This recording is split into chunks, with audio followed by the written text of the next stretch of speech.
तर या सगळ्या संदर्भात आपण बोलतोय निवृत्त air vice marshal Suryakant Chaphekar sir आपल्या सोबत सध्या आहेत। सर, पाकिस्तानची नाचक्की जितकी व्हायची तेवढी झालेलीच आहे आणि त्यामध्ये आणखीन भर पडली आहे ती म्हणजे आपला आर्मी चीफ बदलावा लागतोय भर संघर्षामध्ये पाकिस्तानला। यापेक्षा आणखीन काय वाईट असू शकतं एखाद्या देशासाठी?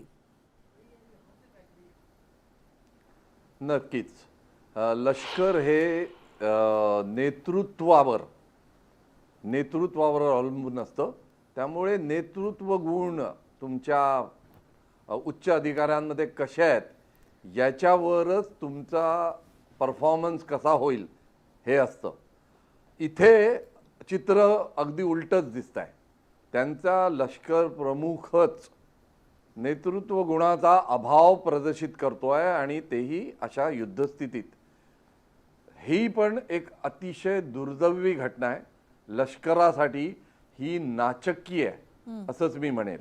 पण थोडा जर इतिहास तुम्ही पाहिला तर हे जे त्यांचे थलसेना प्रमुख होते त्यांनी जवळजवळ 2.5 वर्षापूर्वी भार सांभाळला होता आणि जो 1 वर्ष त्यांचं बिना कॉन्ट्रोवर्सी गेलं, पण त्याच्यानंतर ते सतत वादातच घेरल्या गेले आणि वाद इतक्या टोकास गेला की तिथल्या ज्युनियर ऑफिसर्स त्यांच्या अगेन्स्ट बोलायला लागले होते आणि हे वर्षभरापासून धुमसत होतं। काही गोष्टी ज्या ते करत होते त्यामुळे त्यांचं मानसिक स्थिती तिथल्या फौजेची खूपच खराब झाली होती आणि हे केव्हा तरी होणार होतंच। आणि आता तिथली आम जनता, त्यांची लष्कर आणि त्यांचं गव्हर्नमेंट यांचा असा विचार आहे की या मुनिरांनी आपली पोळी भाजण्यासाठी पाकिस्तानवर ही वेळ आणलेली आहे, भारतावर हल्ला करून, आणि ते विचारपूर्वक आणि युद्धनीतीला अनुसरून असं केलेलं नाही। त्यामुळे त्यांना सगळीकडे हार पत्करावी लागते आणि त्या हारचं खापर ते या मुनिरांवर फोडता येते आणि ते बरोबरही आहे, कारण त्यांनी न विचार करता बेधुंदपणे हे काम केलं। पाकिस्तानमध्ये हा जुना प्रॉब्लेम आहे की तिथले सगळे लष्कर प्रमुख आपण सत्ता पालट करून सत्ता हाती कसे घेऊ शकतो या विचारातच अर्धा वेळ असतात। बरं, कारण त्यांचा तो इतिहासच आहे। मुनीरही त्यातलेच एक होते आणि ते ही संधी आहे समजून आपली पॉप्युलॅरिटी वाढवायला किंवा आपण किती बलवान आहो आणि किती शूर आहो हे दाखवायला त्यांनी ही कारवाई केली, पण ती संपूर्णपणे फसली आहे। आणि ज्या न्यूज येत आहेत त्याच्यात बरंच तथ्य असावं, कारण आता अशा न्यूज येत आहेत की त्यांनी नेक्स्ट त्यांच्यानंतर कोण टेक ओव्हर करेल यांचं नावसुद्धा डिक्लेअर केलं आहे।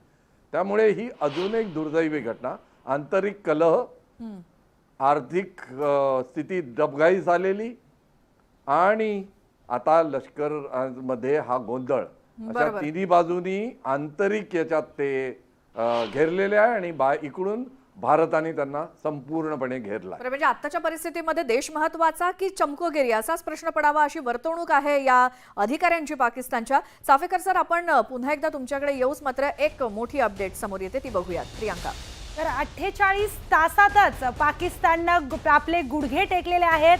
भारतीय लष्करासमोर पाकिस्तान 48 तास देखील टिकला नाही आणि पाकिस्तानला हल्ले रोखण्यासाठी आम्हाला मदत करा अशी विनवणी देखील केली आहे। आमचं खूप आर्थिक नुकसान होतंय, भारताच्या प्रत्युत्तरामुळे आमचं आर्थिक नुकसान होतंय, याची आता उपरती पाकिस्तानला झालेली आहे आणि त्यामुळे 48 तासातच पाकिस्ताननं गुडघे टेकलेत आणि पाकिस्ताननं विनवणी केली आहे, हल्ले रोखण्यासाठी आम्हाला मदत करा।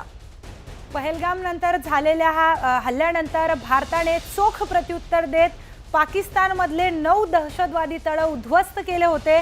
पण जे काम श्वेता पाकिस्ताननी स्वतः करायला पाहिजे होतं तेच काम भारताने तिथे जाऊन केलं, दहशतवादी तळ उद्ध्वस्त केली। पण त्याचं प्रत्युत्तर पाकिस्तानने भारताच्या सीमारेषेलगत फायरिंग सुरू केली, तिथे LOCवर फायरिंग सुरू केली, सामान्य नागरिकांवर ते हल्ले करण्याचा प्रयत्न करत होते। मगाशी आपण बघितलं 15 ठिकाणांवर त्यांनी भारताला टार्गेट केलं होतं। पण प्रियांका, पाकिस्तानकडनं जी काही वक्तव्य येतात ना त्याच्यावरती विश्वास ठेवू शकत नाही कुणी, कारण आधी सांगितलं गेलं आम्हाला शांती हवी आहे, आम्हाला तोडगा काढायचा आहे, तरी सुद्धा इकडनं आगळीक सुरूच आहे। आता म्हणतायत की आम्हाला हल्ले रोखण्यासाठी मदत करा, आमचं खूप आर्थिक नुकसान होत आहे, भारताकडनं जे काही प्रत्युत्तर दिलं जात आहे त्यामुळे आमचं नुकसान होत आहे, त्यामुळे यावर तरी का पाकिस्तानच्या वक्तव्यावर विश्वास ठेवायचा कसा, असाच मोठा प्रश्न आहे. कारण पाकिस्तान जे बोलतं ते कधीच करत नाही असा अनुभव आहे. तर आणखी एक मोठी बातमी बघूया चंदीगडमधनं. चंदीगडमध्ये 10 मिनिटांपासून सतत सायरन वाजतोय आणि चंदीगड प्रशासनानं एक अलर्ट देखील तिथल्या स्थानिकांना पाठवलाय, ज्यामध्ये स्पष्टपणे लिहिलंय की विमानतळाकडे ड्रोनची हालचाल जर दिसून आली तर त्यानंतर सर्वांना सतर्क करण्यात आलंय.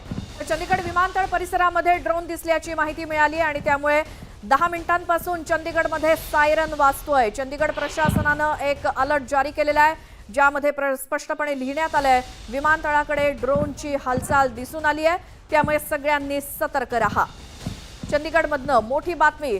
आजच्या बऱ्याच भागात पाकिस्तानकडनं जी काही आगळीक करण्यात येते त्या ठिकाणी अलर्ट जारी केला जातोय आणि आता चंदीगडमधनं मोठी बातमी. 10 मिनिटांपासून तिथं सायरन वाजवला जातोय, यासाठीच की प्रशासनानं सर्वांना अलर्ट केलंय. विमानतळ परिसरामध्ये त्या दिशेनं एक ड्रोन येत असल्याचं दिसून आलंय. इथे एक छोटासा ब्रेक घेऊन आपण लगेच परत येऊयात. सगळे अपडेट घेण्यासाठी मात्र तुम्ही बघत राहा न्यूज 18 लोकमत.